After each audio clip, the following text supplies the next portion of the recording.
যখন এক বাবা তার ছোট ছেলেকে মার্শাল আর্ট শিখতে নিয়ে এলেন, তখন উস্তাদ প্রথম দিনই তাকে খুঁটির সাথে লড়াই করতে বললেন। ছেলেটির পায়ে আঘাত লাগলে উস্তাদ তার পিঠে আর একটা আঘাত করলেন। এতে ছেলেটা রেগে গিয়ে খুঁটির ওপর জোরে ঘুষি মারল। সময় গড়িয়ে গেল। সেই ননহি ছেলেটাই একদিন শক্তিশালী যোদ্ধায় পরিণত হলো। তার হাতের শক্তি এতটাই বেড়ে গেল যে একসাথে দুইটা লাঠির আঘাতও সে থামিয়ে দিতে পারত, তাও কোনো ভয় ছাড়াই। এটা দেখে বাবার বুক গর্বে ভরে উঠল। একদিন ছেলেটা তার উস্তাদের সঙ্গে লড়াই করার সিদ্ধান্ত নিল। লড়াইয়ের সময় উস্তাদ তার মুখে হালকা আঘাত করলেন।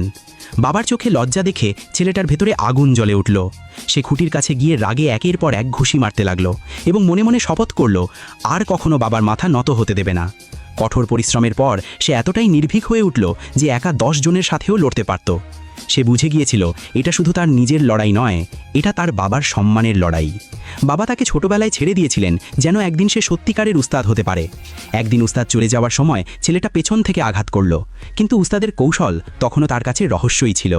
উস্তাদ এমন এক ঘুষি মারলেন যে ছেলেটা মাটিতে পড়ে গেল, তবুও তার মুখে আশা ঝলমল করছিল।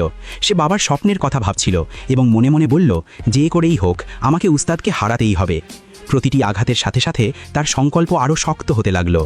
শেষ পর্যন্ত সেই মুহূর্ত এলো যখন সে উস্তাদকে নিজের পায়ের নিচে ফেলে দিল। এই গল্প থেকে আমরা একটাই শিক্ষা পাই, যদি মনে সত্যিকারের ইচ্ছা আর কঠোর পরিশ্রম থাকে তাহলে কোনো লক্ষ্যই অসম্ভব নয়।